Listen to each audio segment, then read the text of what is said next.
សួស្តីអ្នកទាំងអស់គ្នានៅពេលដែលពិភពលោកទាំងមូលចាប់ផ្ដើមងងឹតនិងស្ងប់ស្ងាត់មនុស្សជាច្រើនបែរជាចាប់ផ្ដើមធ្វើការទៅវិញមិនមែនជាការងារនៅការិយាល័យនោះទេប៉ុន្តែជាការងារនៃការគិត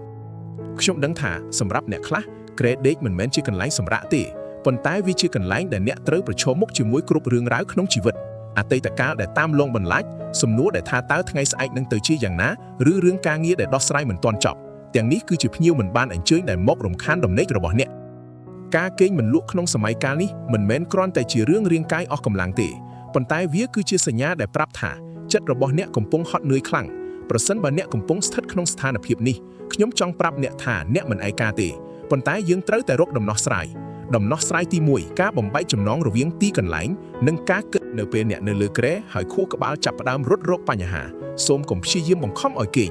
បើអ្នកដេកលើគ្រែលើសពី20នាទីដោយមិនបានគេងសូមក្រោកចេញពីគ្រែទៅអង្គុយនៅកន្លែងផ្សេងផឹកទឹកបន្តិចឬអានសៀវភៅដែលមិនមានការតានតឹងយើងត្រូវបង្រៀនខួរក្បាលឡើងវិញថាគ្រែដេកគឺជាកន្លែងសម្រាប់សម្រាកមិនមែនជាកន្លែងសម្រាប់អង្គុយគិតរឿងធំៗនោះទេដំណោះស្រាយទី2ការសរសេររំដោះទុក brain dump បញ្ហាដែលតាមលងអ្នកនៅពេលយប់គឺដោយសារខួរក្បាលខ្លាចភ្លេច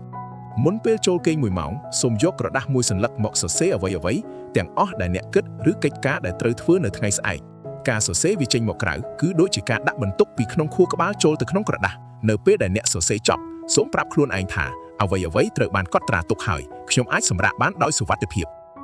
ដំណោះស្រាយទី3ការវឹកហាត់ដង្ហើមពេលខ្លះការគិតច្រើនធ្វើឲ្យបេះដូងលោតញាប់សូមសាកល្បងបច្ចេកទេសដកដង្ហើម4-7-8ដកដង្ហើមចូល4វិនាទីផ្អាកដង្ហើម7វិនាទីនិងដកដង្ហើមចេញយឺត8វិនាទីការធ្វើបែបនេះនឹងផ្ញើសារទៅកាន់ប្រព័ន្ធប្រសាទរបស់អ្នកថាដល់ពេលដែលត្រូវស្ងប់ស្ងាត់ហើយ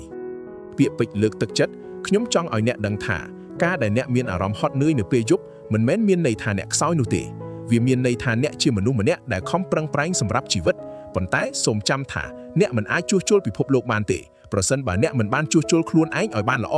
ការគេងមិនមែនជាការខ្ជិលច្រអូសទេ